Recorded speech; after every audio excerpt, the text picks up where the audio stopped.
Guys, day 64. Housemates, nalaman na ang secret weekly task. Kaya play na natin to. Na-excite ako, guys. Sobrang adik na adik ako, guys, sa panonood ng Pinoy Big Brother talaga. Okay, bilang tayo, guys. 3, 2, 1, go. So, here we go. Matapos makausap si Kuya, ang task leaders tinipon ang mga kasama. Tipon-tipon lahat sa living room, please.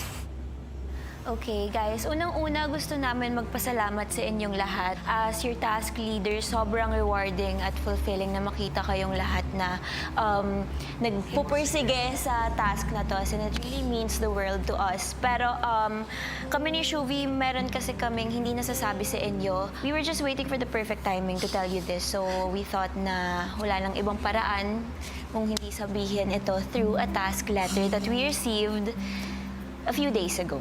Housemates, para sa inyong 9th weekly task na tatawagin kong Picture with Feelings, ay kukuha kayo ng 3 pictures ng palihim gamit ang isang camera. Sa bawat picture na inyong kukunan, dapat malinaw na makikita dito ang emosyon na aking hihingiin mula sa housemate na panggagalingan nito. Upang manalo ay kailangan niyong makuha ng tama ang 3 pictures na aking hihingiin. Ang weekly task na ito ay pwede lamang malaman ng 3 nominated duo na sina Josh, Ralph, Cyril, Dustin, at kayo, Shuvi, Bianca.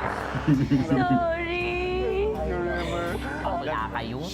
Nangangahulugan, bahagi din ng task ninyong mga nominado ay mag-isip ng kapani-paniwalang decoy weekly task para sa lahat ng ibang kasama.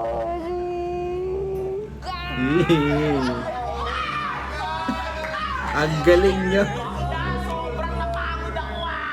On the first day, Pandidiri, it was actually kind of easy to make you Pandiri Esnir. Baklo, yun pa talaga yung pinaano.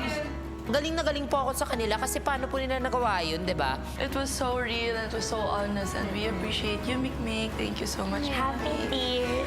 Happy tears. And then thirdly, River.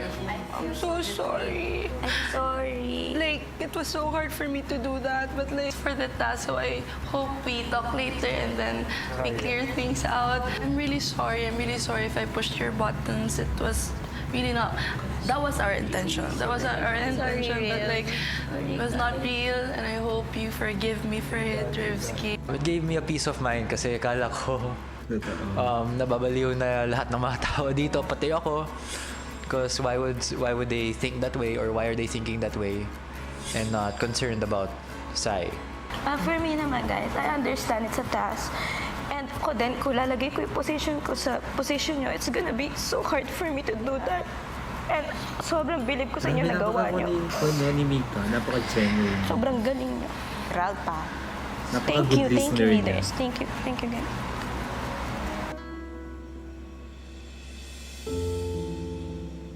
Matapos ang anunsyo ng mga task leaders at ng mga nominado, si Shuvi emosyonal na humingi ng tawad kay River. Hindi rin ako yun, hindi rin ako. Sorry, ako sorry rin sa kanila. Hindi lang yan, Shuv.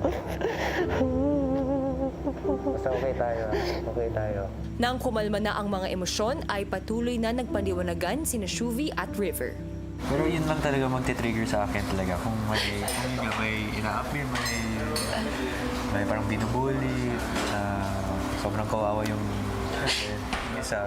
Sorry, Yun talaga I had to. Yun talaga yung level. Yun, grabe. Hindi ko, nagulat rin ako sa sarili ko. Kasi hindi talaga ako doon, hindi talaga pero at least, gumana talaga. Gamit ko yan sa acting ko. Pero no matter how many times, kung tamaan mo ako kanina, kung sapakin mo ako, hindi kita iyan. Hindi kita. Kaya you don't have to worry kanina. Nakaka-addict. Nakaka-addict manood. Ang galing naman. Kayo rin ba? Sobrang na-addict na ako manood ng PBB.